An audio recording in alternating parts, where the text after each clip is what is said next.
Θέλεις να μάθεις πώς εναρμολογείται ένα κρεβάτι Μοντεσόρι? Αρχικά, βιδώνουμε τα πλαϊνά του κρεβατιού στις ειδικές υποδοχές.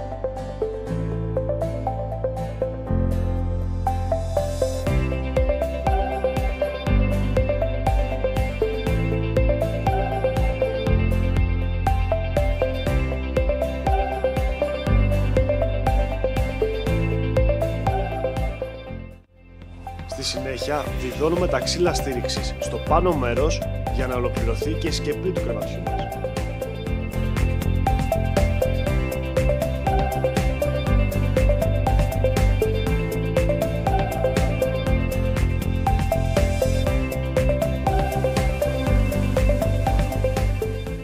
Τέλος, προσθέτουμε το σιρτάρι αποθήκευσης και τα προστατευτικά κάγκελα. Το κρεβάτι μας είναι έτοιμο. Γράψτε μας στα σχόλια πώς σας φάνηκε η διαδικασία.